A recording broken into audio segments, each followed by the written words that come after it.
गुरु पूर्णिमा सनातन धर्म संस्कृति है। सनातन संस्कृति में आषाढ़ मास की पूर्णिमा को गुरु पूर्णिमा कहते हैं। हमारे धर्म ग्रंथों में गुरु में गु का अर्थ अंधकार या अज्ञान होता है और गुरु का अर्थ प्रकाश, अंधकार का निरोधक, अर्थात अज्ञान को हटाकर प्रकाश की ओर ले जाने वाले को गुरु कहा जाता है। अज्ञान तिमिरंधस्य ज्ञानांजन शलाकया चक्षुरुन्मीलितं येन तस्मै श्री गुरुवे नमः। श्लोक में कहा गया है कि जैसी भक्ति की आवश्यकता देवता के लिए है वैसे ही गुरु के लिए भी, बल्कि सद्गुरु की कृपा से ईश्वर का साक्षात्कार भी संभव है। गुरु की कृपा के अभाव में कुछ भी संभव नहीं है। गुरु पूर्णिमा वर्षा ऋतु के आरंभ में आती है। इस दिन से 4 महीने तक परिव्राजक साधु संत एक ही स्थान पर रहकर ज्ञान की गंगा बहाते हैं। ये 4 महीने मौसम की दृष्टि से भी सर्वश्रेष्ठ होते हैं। न अधिक गर्मी न अधिक सर्दी, इसलिए अध्ययन के लिए उपयुक्त माने गए हैं। जैसे सूर्य के ताप से तप्त भूमि को वर्षा से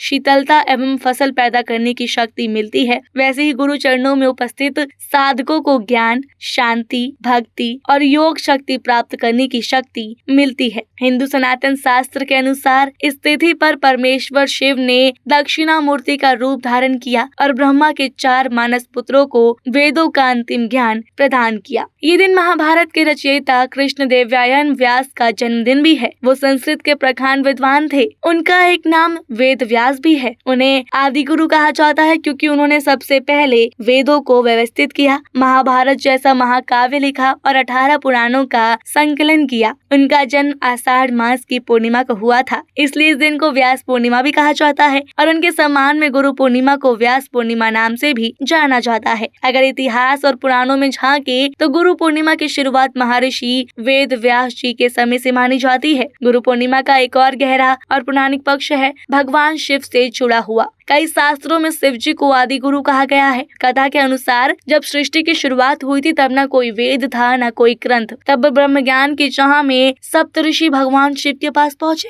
और उनसे ज्ञान की प्रार्थना की। शिव जी ने उनकी प्रार्थना स्वीकार की और आषाढ़ पूर्णिमा के दिन उन्हें योग, ध्यान, समाधि और आत्मज्ञान का पहला पाठ पढ़ाया। गुरु पूर्णिमा उन सभी आध्यात्मिक और अकादमिक गुरुजनों को समर्पित परंपरा है जिन्होंने कर्म योग आधारित व्यक्तित्व विकास को प्रबुद्ध करने, बहुत कम अथवा बिना किसी मौद्रिक खर्चे के अपनी बुद्धिमत्ता को साझा करने के लिए तैयार हो। गुरु पूर्णिमा को भारत, नेपाल और भूटान में हिंदू, जैन और बौद्ध धर्म के अनुयायी उत्सव के रूप में मनाते हैं। ये पर्व हिंदू, बौद्ध और जैन अपने आध्यात्मिक शिक्षकों, अधिनायकों के सम्मान और उन्हें अपनी कृतज्ञता दिखाने के रूप में मनाया जाता है। ये पर्व हिंदू पंचांग के हिंदू महाअषाढ़ की पूर्णिमा जून जुलाई में मनाया जाता है। गुरु पूर्णिमा सिर्फ पूजा का दिन नहीं है, ये उन रिश्तों को धन्यवाद देने का दिन है जो हमें हमारे बेहतर संस्करण तक पहुंचाते हैं। तो आप भी अपने गुरु से आशीर्वाद जरूर लें और अपने गुरु को धन्यवाद कहना बिल्कुल भी मत भूलना।